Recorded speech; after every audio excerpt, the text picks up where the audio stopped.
Welcome to middle education. लीजिए अब आपके सामने कक्षा 10वीं विज्ञान विषय का सेट नंबर 2 लेकर के आ चुका हूँ।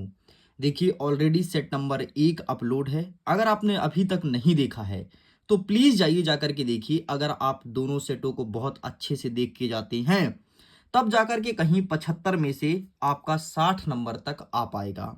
इस वीडियो में सेट नंबर 2 का संपूर्ण उत्तर बताने वाला हूं, 1 से लेकर के और आपके 23 प्रश्न तक। एक एक चीज को डिस्कस करूंगा, कुछ भी चीज नहीं छोड़ूंगा, इसलिए बिना वीडियो को स्किप किए एंड तक देखिएगा। लेकिन वीडियो में आगे बढ़ूं उसके पहले मैं एक चीज बताना चाहता हूं। अगर आप इस प्रश्न पत्र के पीडीएफ को डाउनलोड करना चाहते हो, लिंक डिस्क्रिप्शन बॉक्स में दिया गया है, चेक आउट कीजिए और अपने पीडीएफ को सिंगल क्लिक में डाउनलोड कीजिए। अभी तक सारे पीडीएफ बच्चे डाउनलोड कर पा रहे हैं। अगर आपको डाउनलोड करने में दिक्कत है तो मिडिल एजुकेशन के चैनल के शॉर्ट सेक्शन में जाना और शॉर्ट सेक्शन में पहला वीडियो अपलोड है कि पीडीएफ को डाउनलोड कैसे करें। ज़्यादा नहीं, 30 सेकंड का वीडियो है, उसको देख लीजिए और वहां से आप आसानी से डाउनलोड कर सकते हैं। देखो हमारा प्रश्न क्रमांक 1 कह रहा है कि सही विकल्प चुन करके लिखो। इसमें पहला नंबर कहता है निम्नलिखित में से कौन सा भौतिक परिवर्तन नहीं है। हमारे ऑप्शन कहता है कि खौलता पानी से जलवाष्प बनना, बर्फ का पिघलना, नमक का घुलना, एलपीजी का दहन। तो इसका सही आंसर हो जाएगा ऑप्शन नंबर 4, एलपीजी का दहन। यह एक रासायनिक परिवर्तन है। आगे बढ़ते हैं, दूसरा नंबर, लौह चूर्ण पर तनु हाइड्रोक्लोरिक अम्ल डालने पर क्या होता है।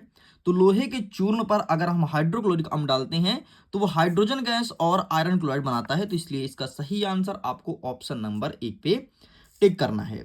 नेक्स्ट कह रहा है हमारा तीसरा नंबर, अम्ल का पीएच मान क्या होता है। तो अम्ल का पीएच मान हमारे ऑप्शन नंबर फर्स्ट कह रहा है कि 7 से कम, 7 से अधिक, इनमें से कोई नहीं है, फिर 7। तो अम्ल का पीएच मान होता है 7 से कम। 7 से कम जिसका जिसका पीएच मान होगा वो सारी चीज अम्ल है। अगर 7 से अधिक उसका पीएच मान है तो वो क्षार है, और अगर 7 है तो वह उदासीन है। नेक्स्ट कहता है कोई विलेन लाल लेटेस पेपर को नीला कर देता है, अर्थात इसका पीएच मान क्या होगा। क्या करता है, लाल को नीला। तो अम्ल जो होता है, अम्ल जो होता है वो नीला को लाल करता है, ये करता है लाल को नीला, मतलब क्षार है। तो इसका पीएच मान 7 से अधिक होगा। तो 7 से अधिक क्या इसमें है, हाँ ये है 10। ठीक है, क्योंकि क्षार का ये डेफिनेशन है भाई कि क्षार जो होता है वो लाल लेटेस पेपर को नीला कर देता है। ठीक है, आगे बढ़ते हैं। भोजन नली के किस भाग में भोजन का पूर्ण पाचन हो जाता है। भोजन नली के किस भाग में भोजन का पूर्ण पाचन होता है। तो यहां पर आपको लिखना है क्षुद्रांत, इसमें पूर्ण पाचन होता है। नेक्स्ट कहता है कि पादप में जाइलम उत्तरदायी है। जाइलम किसका उत्तरदायी है, हमारे ऑप्शन देखो, जल का बहन, भोजन का बहन, अमीनो अम्ल का बहन एंड ऑक्सीजन का बहन।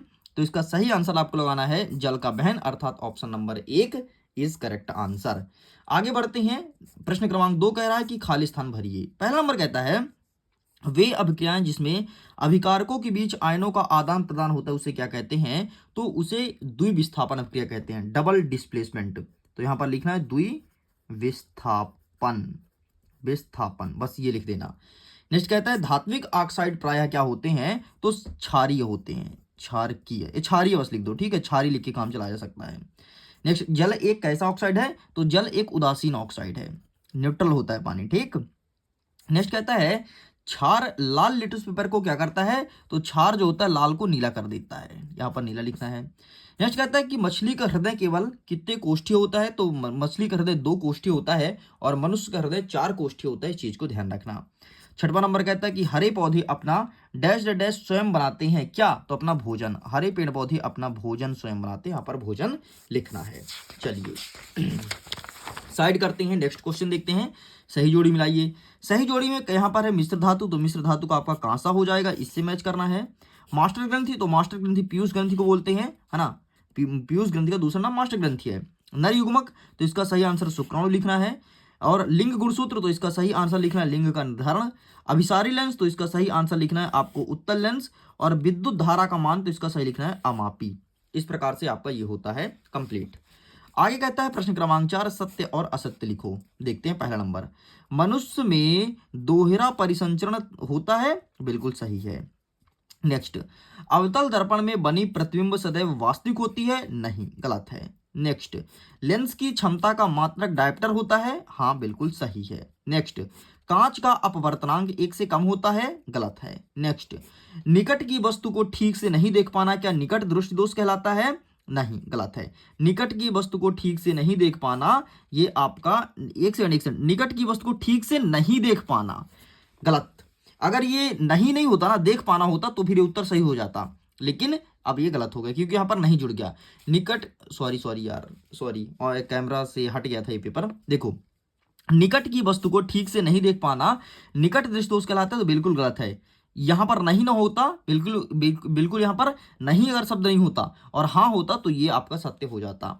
मनुष्य अपना भोजन स्वयं पकाता है इसलिए उत्पादक है, नहीं। उत्पादक का मतलब होता है उत्पादन करने वाला, मनुष्य उत्पादन नहीं करता है।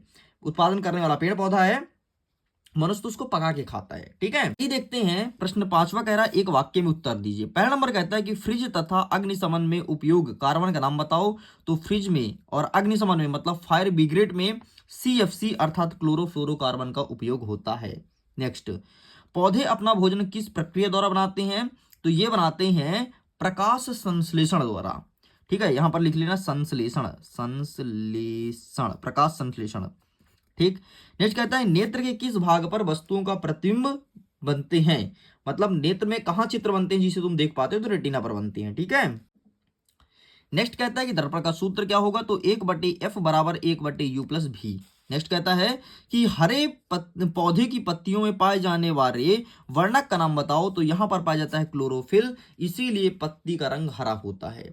अगर कोई पत्ती में क्लोरोफिल नहीं है तो पत्ती का रंग पीला देखने को मिलेगा और कई प्रकार के कलर देखने को मिलेंगे, और अगर क्लोरोफिल है तो हमेशा पत्ती का रंग तुमको हरा दिखाई देगा।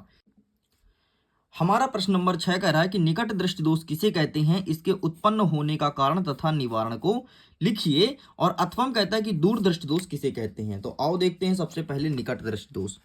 ये रहा निकट दृष्टि दोष। जब निकट की वस्तु स्पष्ट दिखाई देती है किंतु दूर की वस्तु नहीं, वहां पर होता है निकट दृष्टि दोष, और इस प्रकार से चित्र आपको बनाना है। इसके अथवा क्या कहता है? दूर दृष्टि दोष। तो ये रहा आपके सामने दूर दृष्टि दोष। जब दूर की वस्तु स्पष्ट दिखाई दे परंतु पास की नहीं, वहां होता है दूर दृष्टि दोष। खत्म।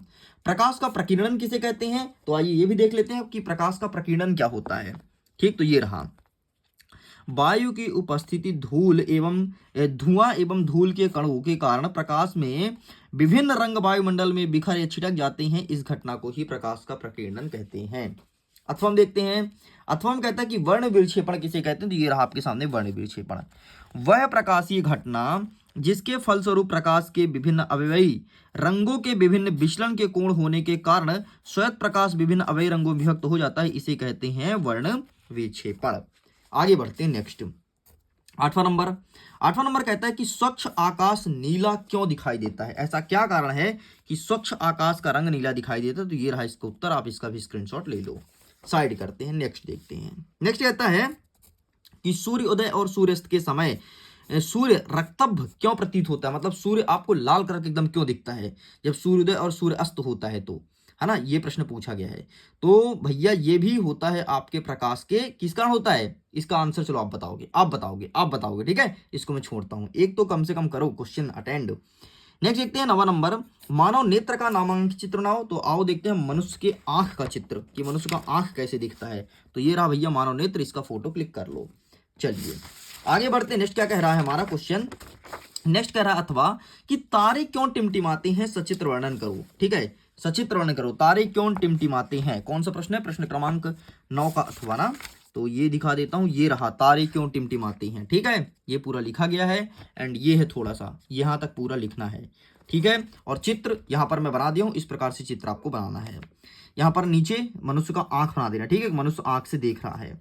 नेक्स्ट कहता है कि कांच की प्रिज्म द्वारा श्वेत प्रकाश के विक्षेपण का चित्र बनाओ। कांच की प्रिज्म द्वारा, ठीक है, श्वेत प्रकाश का विक्षेपण। तो कांच की प्रिज्म द्वारा ये भी दिखा देता हूं, ये रहा आपके सामने, ठीक है। ये बस इसका फोटो क्लिक कर लो। साइड करते हैं। नेक्स्ट कहता है कि पर्यावरण क्या है? तो सिंपल सा, हमारे चारों तरफ फैले हुए आवरण को पर्यावरण कहते हैं। मैं तो समझता हूं ये तो सबसे सरल है, तो सबसे बन जाएगा, लेकिन बोलोगे नहीं फिर भी दिखा दो, नहीं तो हम कैसे मानेंगे कि हमसे बन जाएगा। अरे गधे बच्चे, ये है पर्यावरण, ठीक है। फोटो क्लिक कर लो। चलिए आगे बढ़ते हैं। 11 नंबर, जैव निम्नीकरण पदार्थ क्या होता है, उदाहरण लिखना है। और अथवा कहता है कि अजैव निम्नीकरण क्या होता है, उदाहरण लिखिए। तो आइए इसको भी दिखा देते हैं, जैव और अजैव निम्नीकरण, ठीक है। ये लिखा है भाई साहब, जरा देखो। वे पदार्थ जिन पर सूक्ष्म जीव अपना प्रभाव डालते हैं उसे कहते हैं जैव निम्नीकरण, और जिन पर सूक्ष्म प्रभाव नहीं डाल सकते वो कहलाता है अजैव निम्नीकरण। यहाँ तक लिखना है। ठीक, ये रहा डेफिनेशन, खत्म। नेक्स्ट कहता है कि पारिस्थितिकी क्या है, परिस्थिति तंत्र के प्रमुख घटक कौन कौन से हैं, ये चीज पूछा गया है। तो आइए देखते हैं परिस्थिति क्या है। ये रहा आपके सामने। ठीक है, विज्ञान की वह शाखा जिसमें पारिस्थितिक तंत्र का अध्ययन किया जाता है उसे कहते हैं पारिस्थितिकी। ठीक है, इसके घटक तो जैविक और अजैविक। साइड करते हैं। नेक्स्ट कहता है कि उत्पादन किसे कहते हैं, उदाहरण दीजिए। सॉरी, उत्पादक किसे कहते हैं, उदाहरण दीजिए। उत्पादक किसे कहते हैं, उदाहरण दीजिए। तो ये यहाँ पे लिखा गया है। ठीक है, वे जीव जो अपने पोषण के लिए सौर ऊर्जा एवं क्लोरोफिल की उपस्थिति में कार्बन डाइऑक्साइड एवं जल को प्रकाश संश्लेषण प्रक्रिया द्वारा कार्बोहाइड्रेट में परिवर्तन कर देते हैं उसे उत्पादक कहते हैं। नेक्स्ट देखते हैं 13 नंबर, सर्वाहारी क्या होता है, उदाहरण दीजिए। सर्वाहारी क्या होता है, उदाहरण दीजिए। ठीक है, तो ये रहा आपके सामने सर्वाहारी क्या होता है। ठीक है, ये आपको लिखना है। साइड करते हैं। नेक्स्ट कहता है अथवा में कि खाद्य श्रृंखला व खाद्य जाल किसे कहते हैं, खाद्य श्रृंखला व खाद्य जाल किसे कहते हैं। तो ये रहा आपके सामने, ये चीज आपको लिखना है। साइड करते हैं। नेक्स्ट कहता है 14 नंबर, ग्रीन हाउस गैस किसे कहते हैं, उनका नाम लिखिए। तो आओ देखते हैं कुछ ग्रीन हाउस गैसेस के नाम। तो ये रहा कौन कौन सा, CO3, CH4, CFC और N2O आदि गैस ग्रीन हाउस गैस कहलाती है। नेक्स्ट क्या कहता है कि ग्लोबल वार्मिंग से आप क्या समझते हैं। तो ग्लोबल वार्मिंग, ये यहाँ पर क्या लिखा, कारण सुन लो। ग्लोबल वार्मिंग क्या होता है, पृथ्वी का गर्म होना, इसे ही कहते हैं ग्लोबल वार्मिंग। नेक्स्ट कहता है कि ओजोन क्या है और यह किसी परितंत्र को किस प्रकार प्रभावित करता है। तो आइए ओजोन का भी उत्तर देख लेते हैं कि ओजोन क्या होता है। ये रहा ओजोन। ठीक, ओजोन परत क्या है और छिड़ क्यों हो रहा है, बस यही आपको लिखना था। आगे बढ़ते हैं। नेक्स्ट कहता है कि अम्ल वर्षा किसे कहते हैं। ठीक है, तो इसके नीचे भी अम्ल वर्षा दिया गया है, तो बस यही आपको लिखना था। चलिए साइड करते हैं। नेक्स्ट, ग्लोबल वार्मिंग के मुख्य कारण बताओ। तो कारण हमने आपको दिखा दिया था, ये है कारण आपके पास ग्लोबल वार्मिंग का। ठीक है, चलिए पेज पलटते हैं, आगे बढ़ते हैं। अपघटक क्या होते हैं, उनकी अनुपस्थित परितंत्र पर क्या कुप्रभाव डालेगी। देखो यार, अपघटक सबसे ज्यादा महत्वपूर्ण होते हैं। अगर अपघटक नहीं है ना, तो आपका जो पारिस्थितिक तंत्र है, जो परितंत्र है, उसमें कोई मरेगा ही नहीं। जैसे हम लोग अगर मर गए ना, तो हम लोग मिट्टी में नहीं मिलेंगे, हम लोग फिर ऐसे ही रह आएंगे, मरे पड़े हैं। बॉडी कुछ खराब नहीं हो रही, इसलिए अपघटक बहुत जरूरी है। अगर अपघटक नहीं होगी, बॉडी खराब नहीं होगी। नेक्स्ट 17 नंबर, उपभोक्ता किसे कहते हैं, उदाहरण दीजिए। उपभोक्ता किसे कहते हैं, उदाहरण दीजिए। तो इसका भी आंसर देख लो, क्या होता है उपभोक्ता। उपभोक्ता, उपभोक्ता, ये रहा आपका उपभोक्ता, 9वां नंबर। ठीक है, तो आप इसका फोटो क्लिक कर लो। चलिए साइड करते हैं। नेक्स्ट, स्पष्ट दृष्टि की न्यूनतम दूरी कितनी चाहिए, तो 25 सेंटीमीटर होनी चाहिए। किसी आंतरिक यात्री को आकाश नीला की अपेक्षा काला क्यों प्रतीत होता है। कोई आंतरिक यात्री है, आकाश में गया है, तो उसे आकाश दिखेगा काला कलर का, ऐसा क्यों। तो सिंपल सा ये भी होता है आपके प्रकाश के प्रकीर्णन के कारण ही। ठीक है, ये रहा। चलिए नेक्स्ट, नेत्र की सामंजन क्षमता से क्या अभिप्राय है। मैं चाहता हूं कि इसका आंसर आप डाउनलोड कीजिए PDF से, लिंक डिस्क्रिप्शन बॉक्स में है, डाउनलोड कर लेना। नेक्स्ट, अपवर्तनांक से क्या समझते हैं। तो ये देख लो अपवर्तनांक क्या होता है। ठीक है, PDF को जरूर डाउनलोड कर लेना यार, PDF बहुत सारे बच्चे डाउनलोड करते हैं और अपने पढ़ाई को बेहतर बनाते हैं। तो ये रहा आपके सामने अपवर्तनांक। ठीक है, नेक्स्ट क्या कहता है, वायु में गमन करती प्रकाश की किरण जल में तिरछा प्रवेश करती है। ठीक है, क्या प्रकाश किरण अधिगम की ओर झुकेगी अथवा अभिलंब से दूर हटेगी। पहली बात, यहाँ पर प्रिंट मिस्टेक है। ठीक है, अधिगम नहीं, यहाँ पर होगा अभिलंब। ठीक, अभी क्लियर कर देता हूँ, देखना, अभिलंब। ठीक, अब क्या कहता है कि वायु में गमन करती प्रकाश की किरण जल में तिरछी प्रवेश करती है। ठीक है भाई, ये हमारा हो गया। और यहाँ पर भरा है, ये देखो दिमाग वाले प्रश्न है, इसका उत्तर आपको कहीं नहीं मिलेगा। ऐसे क्वेश्चन अब MP बोर्ड पूछने लगा है। ठीक है, ये प्रकाश किरण है पानी में, तो ये क्या होता है, हमेशा टेढ़ा हो जाता है। ठीक है, इस चीज को मैंने देखा भी है, मानता भी हूँ। ठीक है, प्रकाश किरण अभिलंब की ओर झुकेगी या अभिलंब से दूर हटेगी। सिंपल से पूछा है, झुकेगी या दूर हटेगी। एक बात बताओ, जब ये आया प्रकाश किरण ऐसे आना चाहिए, तो अभिलंब की ओर इधर झुक गई ना, अभिलंब की ओर झुकेगी। कहाँ गया, अभिलंब की ओर झुकेगी, ये इसका सही उत्तर हो जाएगा। नेक्स्ट कहता है 20वां नंबर, एक आपतित किरण समतल दर्पण पर 30 डिग्री कोण बनाती है, तो परावर्तन कोण का मान क्या होगा। तो तुमने पढ़ा होगा प्रकाश के परावर्तन में कि आपतन कोण का मान परावर्तन कोण के मान के बराबर होता है। तो अगर ये 30 डिग्री है, तो ये भी कितने 30 डिग्री का होगा। ठीक है, 20वां नंबर, पाचक एंजाइम का क्या कार्य है। पाचक एंजाइम का क्या कार्य है, ये चीज पूछा गया है। तो ये देखो पाचक एंजाइम के कार्य।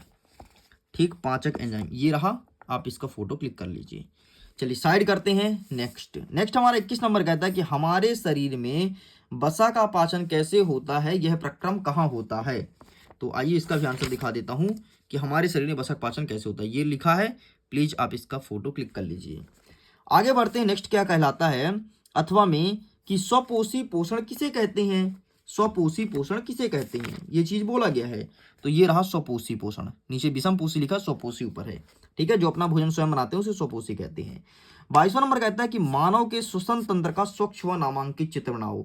श्वसन तंत्र मतलब जहां से मनुष्य सांस लेता है। पीडीएफ में चित्र दिखा दूंगा। क्या कहता है, मानव के हृदय को रक्त संवहन की प्रक्रिया है, मतलब मनुष्य के हृदय किस प्रकार चलता, मनुष्य के हृदय में खून किस प्रकार चलता है, दौड़ता है, वो बताना है। तो यही पीडीएफ में दे दूंगा। ठीक है, पौधे की वृद्धि में मृदा का क्या भूमिका है। भाई मृदा अगर उपजाऊ है तो पौधे में ग्रोथ अच्छी होती है, क्योंकि मृदा में विभिन्न प्रकार के पोषक तत्व होते हैं, जैसे आपका पोटेशियम हो गया, कैल्शियम हो गया, आयरन हो गया, इस प्रकार से पोषक तत्व होते हैं। तो मृदा की पेड़ पौधे ग्रोथ अच्छी होती है, इस प्रकार से मृदा भूमिका अदा करता है। ठीक, नेक्स्ट कहता है नेफ्रॉन की रचना कार्यविधि बताना है, तो नेफ्रॉन देख लो। ठीक है, बाकी जो बताया हूं सुनाया हूं वो सब आपको मिलेगा पीडीएफ में। नेफ्रॉन ये रहा भाई। ठीक है, इस प्रकार से पूरा कंप्लीट होता है। मैं उम्मीद करता हूँ वीडियो काफी पसंद आया होगा। अब आपका set number first and set number second दोनों हो चुका है कंप्लीट। अब जल्द ही आएगा आपके अपने इसी यूट्यूब चैनल पर बूस्टर डोज का वेट कीजिए, तबाही मचाएंगे और जल्द ही बूस्टर डोज अच्छे से पढ़ के जाएंगे। वीडियो को एंड करता हूं। एग्जाम के लिए ऑल द बेस्ट। खुश रहिए, पढ़ते रहिए, मुस्कुराते रहिए। Bye bye.